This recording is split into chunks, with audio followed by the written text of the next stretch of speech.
Hello, and welcome back to the Fundamentals of Strengths-Based Leadership. I am Jason Thompson. I'm Tina Decker. And welcome back to another installment from Indigo STEM. We're going to be bringing you through Step 2 of the Manager's Academy around engagement. We're going to be talking about Engagement Element 2. First, we want to take a brief step back into Engagement Element 1 and where we would like you guys to be on a monthly basis. From a practical application standpoint, we again want to make engagement a priority and constantly focus on it.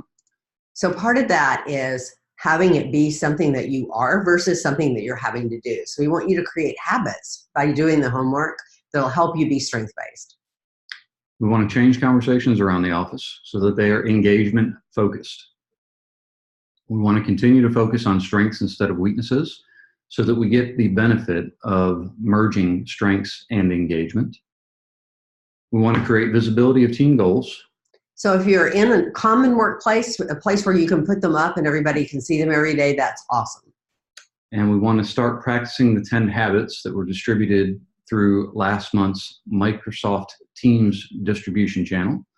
And again, just continue to work on engagement element 1, probably for another week or so, as that was distributed late in the month of April, and then pick up on element 2, which we're going to deliver to you today.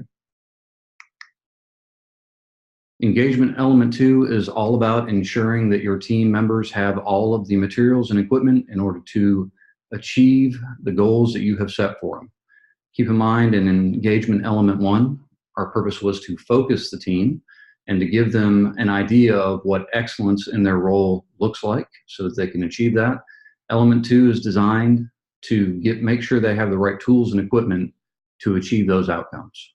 So you'll see the tagline, Free Me, and it's free me from stress because I have what I need to do my job appropriately. Again, what we find when we study the workforce in the United States is that very few workers, very few team members have told their managers what they need. And what that results in is poor performance for the organization. Generally, when the team members and leaders are not communicating about the tools and equipment that they need to fulfill expectations, those organizations end up in the bottom quartile of Gallup's engagement surveys. And often what happens is people don't know the process for asking for things that they need or they want. So again, let's make sure that people understand how to get to you and how to ask for requisitioned items they may need to perform in their role. Again, the most effective leaders listen. We'll be talking about that throughout this Manager's Academy.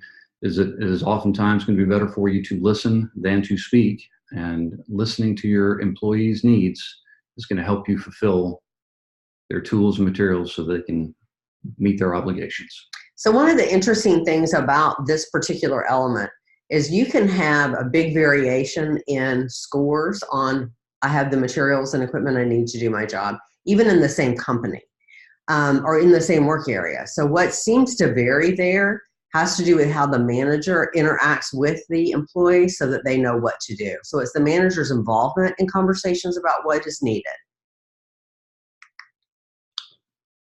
So we've given you some questions here for you to routinely ask yourself.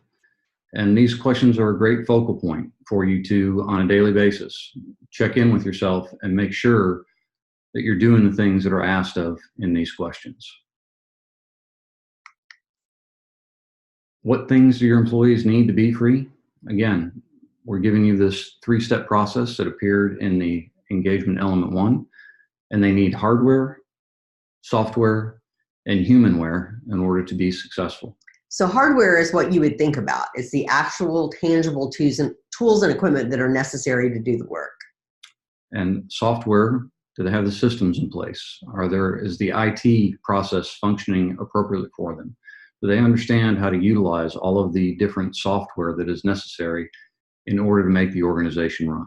The other thing in software that people have to have is access to information so that they know where they stand and what needs to happen to get their job done right. And finally, humanware, are we staffed appropriately? Do we have people in the correct roles?